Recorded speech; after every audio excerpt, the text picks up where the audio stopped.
बहुप्रतीक्षित सोलापूर मुंबई विमानसेवा सुरू होण्याचा मुहूर्त निश्चित झालाय। येत्या बुधवारी सोलापूर मुंबई दरम्यान विमानसेवा सुरू होणार आहे। पहिल्याच दिवशी पहिले प्रवासी म्हणून विमानाने मुख्यमंत्री देवेंद्र फडणवीस मुंबईहून सोलापूरला जातील, अशी माहिती पालकमंत्री जयकुमार गोरे यांनी दिली। कोल्हापूर शहरात आजपासून 3 दिवस पाणीपुरवठा बंद राहणार आहे। थेट पाईपलाईन दुरुस्ती, व्हॉल्व बसवण्याचं काम करण्यात येणार आहे। जळगावच्या बाजारामध्ये सोन्यापाठोपाठ चांदीमध्ये मोठी वाढ झालेली आहे। जळगावच्या बाजारात चांदीचे दर जीएसटीसह प्रति किलो 1,81,000 जाऊन पोहोचलेत। 8 दिवसांमध्ये चांदीत 27,000 रुपयांची मोठी भाववाढ झाली आहे, तर सोन्याचा दर 1,27,000 जाऊन पोहोचलाय। जळगावच्या पाचोरा, भडगाव, चाळीसगाव या तालुक्यातील अतिवृष्टीमुळे शेतकऱ्यांचं मोठं नुकसान झालं आहे। बऱ्याच ठिकाणी पंचनामे पूर्ण झालेत, मात्र शेतकरी अद्यापही मदतीच्या प्रतीक्षेत आहे। दिवाळीपूर्वी मदत मिळावी अशी शेतकऱ्यांची मागणी आहे। दिवाळीच्या तोंडावर पावसाचा अंदाज आला नाही, त्यामुळे गेल्या काही दिवसांपासून राज्यातील हवामान पूर्णपणे कोरडं आहे। नैऋत्य मान्सूनने राज्यातून निरोप घेतलेला आहे, मात्र 15 ऑक्टोबरपासून राज्यात हवामानात परत बदल एकदा अपेक्षित आहे। 15 ते किमान 18 ऑक्टोबरपर्यंत विदर्भ, मराठवाडा आणि मध्य महाराष्ट्रामध्ये आभाळी हवामान असेल। दुपारनंतरचा वादळी पाऊस अपेक्षित असेल असं समजतंय। दिवाळी सण येत असल्याने नागपूर रेल्वे स्थानकावर प्रवाशांची गर्दी वाढली। पुढे 2 आठवडे ही गर्दी वाढतच जाणार असल्याचं ध्यानात येऊन रेल्वे सुरक्षा दल आणि रेल्वे पोलिसांनी स्थानकावर मोठा बंदोबस्त वाढवला आहे। नागपुरामध्ये रात्रीच्या वेळी होणारे गुन्हे लक्षात घेता परिमंडळ 4 मध्ये मिशन नाईट वॉच ही मोहीम सुरू करण्यात आली आहे। या मोहिमेअंतर्गत नियमांचा भंग करणाऱ्या 217 धाबे, हॉटेलवर महिन्याभरात कारवाई करण्यात आली। घरफोडीच्या गुन्ह्यांमध्ये 57% घट झालेली आहे।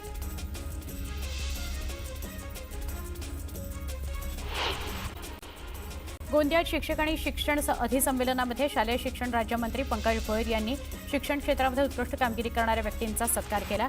शालेय शिक्षणाच्या माध्यमातून भावी पिढी निर्माण होईल असं प्रतिपादन त्यांनी केलं। तसेच शिक्षकांच्या समस्या सोडवण्याकरता शासन प्रयत्नशील आहे असंही ते म्हणाले। धाराशिवच्या तुळजाई कला केंद्राविरोधात तक्रार केली म्हणून रागातून स्वाती जोगदंड या महिलेला जीवे मरण्याची धमकी देऊन तिचा विनयभंग केल्याचा धक्कादायक प्रकार समोर आला। या प्रकरणी 4 आरोपींवर वाशी पोलीस ठाण्यात गुन्हा दाखल करण्यात आला। बीडच्या आष्टी तालुक्यातील बावी या गावातून राजू गोल्हार या तरुणाचा बिबट्याच्या हल्ल्यात मृत्यू झाला। गावकऱ्यांनी शोध घेतल्यावर मध्यरात्री तरुणाचा मृतदेह आढळला। किमान आता तरी या बिबट्याचा बंदोबस्त करा अशी मागणी बावी ग्रामस्थ करतायत। व्यस्त दैनंदिन जीवनामुळे पुरेसा वेळ मिळत नसल्याने दिवाळीनिमित्त तयार फराळ खरेदी करणाऱ्यांच्या संख्येत गतवर्षीच्या तुलनेत यंदा दुपटीनं वाढ झाली आहे। दिवाळी अवघ्या काही दिवसांवर येऊन ठेपली आहे। आवडीच्या पदार्थांची ऑर्डर देण्यामध्ये नागरिक व्यस्त आहेत। मोतीचूर लाडू, अनरसे, करंजी, चकली, चिवड्याला सर्वाधिक मागणी आहे।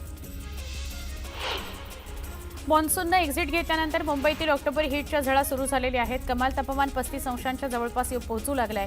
मुंबईकरांची लाही होते आहे। अचानक झालेली तापमान वाढ तापासह इतर आजारांना निमंत्रण देते आहे। उपनगरीय रेल्वेतून विना तिकीट प्रवास करणाऱ्यांविरोधात कारवाईची मोहीम तीव्र करण्यात आली आहे। पश्चिम रेल्वेनं 6 महिन्यांमध्ये तीव्र तिकीट तपासणी मोहीम राबवली आणि 97 कोटींहून अधिक दंड वसूल केला। एसी लोकलमधून वैध तिकिटाशिवाय प्रवास करणाऱ्यांनाही कारवाईचा झटका देण्यात आला। भुयारी मेट्रोमुळे जेव्हीएलआर ते कप परेडपर्यंतचा भूमिगत प्रवास वेगवान झालेला आहे। मात्र या मार्गिकेवरील मेट्रो स्थानकांच्या बाहेरील रस्त्यांवर अर्धवट कामांनी मुंबईकरांना वाहतूक कोंडीचा सामना करावा लागतोय। रस्त्यांच्या निम्म्या भागात लावलेले बॅरिकेड्स आणि अस्ताव्यस्त पडलेल्या पत्र्यांच्या वाहतुकीमध्ये अडथळा येतो आहे। मुंबईतील मेट्रो 9 मार्गिकेच्या दहिसर ते काशीगाव या पहिल्या टप्प्याची RDSO चाचणी पूर्ण झालेली आहे। सध्या मेट्रो 7 आणि मेट्रो 9 यांच्या एकात्मीकरणाची कामं सुरू आहेत, त्यामुळे आता अंधेरीवरून थेट मीरा भाईंदर गाठणं शक्य होणार आहे। बदलापूर रेल्वे स्थानकावर रात्रीच्या दरम्यान रेल्वे प्रवासी चांगले संतप्त झाले। मेगा ब्लॉक संपलेला असताना देखील कर्जत आणि खोपोलीकडे जाणाऱ्या लोकल सेवा बंद होत्या, यामुळे प्रवासी चांगलेच भडकले। प्रवाशांचा हा संताप पाहून प्रशासनानं मग शेवटी वांगणी कारशेडला जाणारी लोकल कर्जतपर्यंत पाठवली। मध्य रेल्वेच्या हार्बर मार्गावर वाशी पनवेल दरम्यान असलेल्या 10 स्थानकांचा ताबा रेल्वेकडे देण्याबाबत सिडको आणि रेल्वे प्रशासनाबाबत चर्चा सुरू आहे। चर्चेअंती मध्य रेल्वेकडून या स्थानकांचा ताबा घेण्यात येणार आहे। तांत्रिक बिघाड आणि अत्यल्प प्रवासी संख्या यामुळे बिकट परिस्थितीमध्ये असलेली मोनो मार्गिका नवी यंत्रणा बसवण्यासह चाचण्यांकरता काही काळाकरता बंद होती। ही सेवा पुन्हा सुरू करण्यापूर्वी मार्गिकेची तपासणी करण्यात येणार आहे. त्याकरता MMRDA कडून निवृत्त CRZ आणि इंडिपेंडंट इंजिनिअरिंगचा शोध सुरू आहे.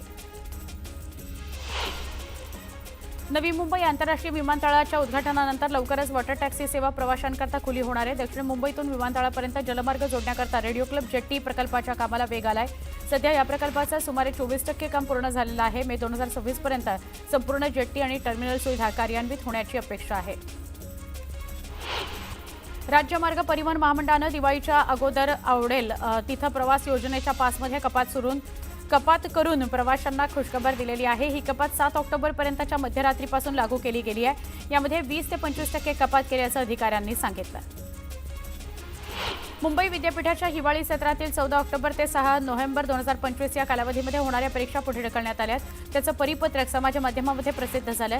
मात्र हे परिपत्रक संपूर्णतः बनावट असून मुंबई विद्यापीठानं असं कोणतंही परिपत्रक निर्गमित केलेलं नाही. त्यामुळे 14 ऑक्टोबर 2025 पासून सुरू होणाऱ्या परीक्षा या नियोजित वेळापत्रकानुसारच होतील. अफवांवर विश्वास न ठेवण्याचं आवाहन विद्यापीठ प्रशासनानं केलं आहे.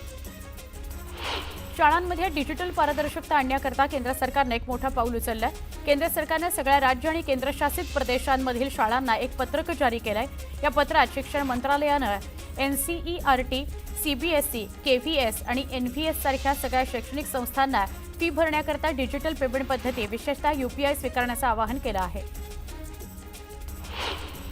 मॉन्सून माघारी फिरल्यानंतर नवी मुंबईत तापमानामध्ये चढउतार सुरू झालाय. दिवसा वाढलेला उष्मा आणि रात्री जाणवणारा गारवा यामुळे सर्दी, खोकला, अंगदुखी, ताप, डोकेदुखी अशा तक्रारींमध्ये मोठ्या प्रमाणात वाढ झाली आहे. अनेक नागरिकांना ही लक्षणं आठवड्याभरापेक्षा अधिक काळ जाणवत असून त्यामुळे त्रास वाढला आहे. भारतानं आर्थिक वर्ष 2025-26च्या एप्रिल ते सप्टेंबर दरम्यान आयफोन निर्मितीचा विक्रम केला आहे. ॲपलनं विक्रमी $10 अब्ज म्हणजेच तब्बल 88,000 कोटी रुपयांपेक्षा जास्त किमतीचे आयफोन निर्यात केलेत. हे गेल्या वर्षीपेक्षा 75% जास्त आहे. गृहराज्यमंत्री डॉ. पंकज भोयर यांच्या हस्ते अत्याधुनिक मोबाईल फॉरेन्सिक व्हॅनचं लोकार्पण करण्यात आलं. गृहिणींच्या तपासामध्ये वेग आणि अचूकतेकरता गोंदिया पोलिसांना मोबाईल फॉरेन्सिक व्हॅन प्राप्त झालेली आहे. नाशिकहून गणपतीपुळ्याला जाणाऱ्या पर्यटकांच्या कारला अचानक आग लागली. कारमधील 3 प्रवासी वेळीच बाहेर पडले म्हणून मोठा अनर्थ टळला. आगीत संपूर्ण कार जळून खाक झालेली आहे.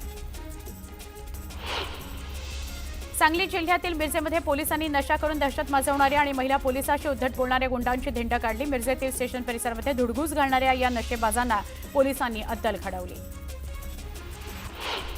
जळगाव शहरातील दशरथनगर रस्त्यावर मोकळ्या जागेत उभ्या असलेल्या रुग्णवाहिकेला रात्री अचानक आग लागली. साठलेला कचरा आणि गवतामुळे लागलेल्या आगीचं रौद्ररूप बघायला मिळालं.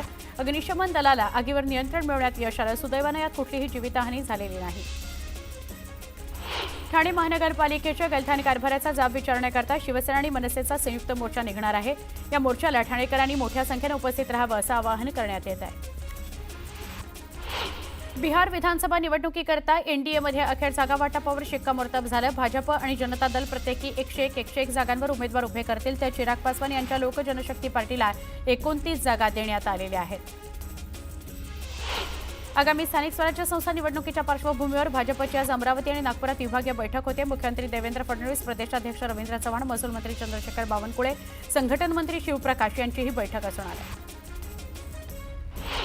मुंबईत पत्नीच्या नावानं डान्स बार चालवून निवडणुकीमध्ये कोट्यवधी रुपये वाटायचे आणि निवडून यायचं, गुन्हेगारांना शस्त्र परवाने द्यायचे, हेच रामदास कदमांचं काम राहिलेलं आहे. रामदास कदम कोकणाला लागलेला कलंक आहेत असा हल्लाबोल केला भास्कर जाधवांनी.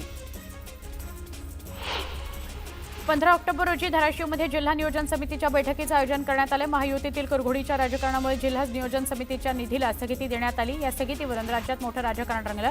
या निधीच्या स्थगितीवर काही निर्णय होणार का याकडेच सगळ्यांचं लक्ष आहे. जितेंद्र आव्हाड स्वतःला मुस्लिम समाजाच्या मतांकरता पुरोगामी दाखवण्याचा प्रयत्न करतात. मात्र खरी श्रद्धा त्यांच्या लक्षात आली असेल असा टोला शिवसेनेचे माजी आमदार शहाजीबापू पाटलांनी केला. शरद पवार सोडून उद्धव ठाकरे, संजय राऊतसह सगळे दर्शनाकरता गुवाहाटी इथं गेले असतील किंवा जातील असाही टोला त्यांनी लगावला. नागपूर जिल्हा परिषदेच्या 57 तर 114 पंचायत समिती सदस्यांकरता आरक्षण सोडत काढण्यात येणार आहे. महिला आरक्षणही चिठ्ठीच्या आधारेच निश्चित करण्यात आलेलं आहे. भोपाळमध्ये पोलिसांनी मारहाण केल्यानं 2 विद्यार्थ्यांचा मृत्यू झाला. या घटनेचा व्हिडिओ समोर आलाय. आरोपी पोलिसांविरुद्ध खुनाचा गुन्हा दाखल करण्यात आलाय. सहारनपूरमध्ये बनावट स्पायडरमॅन स्टंट करत असल्याचं बघायला मिळालं. मास्क घालून कलाबाजी करत असलेल्या अँटी रोमिओ टीमनं त्याला ताब्यात घेतलेलं आहे. मध्य प्रदेशातील सिहोर इथं भीषण अपघात झाला. दुचाकीला आग लागली. आगीत वृद्ध दुचाकीस्वार गंभीर जखमी झाला. गुजरातमधील मोरबीमध्ये एका पिसाळलेल्या कुत्र्यानं अनेक लोकांचा चावा घेतला. यामुळे नागरिकांमध्ये भीती आहे. नागरिकांनी प्रशासनाकडे कुत्र्याला लवकर पकडा अशी मागणी केली आहे. गुजरातच्या जुनागडमध्ये एका घरात बिबट्या शिरला. काही मिनिटांमध्ये बिबट्याने 3 बकऱ्यांची शिकार केली. या घटनेचा व्हिडिओ व्हायरल झालाय.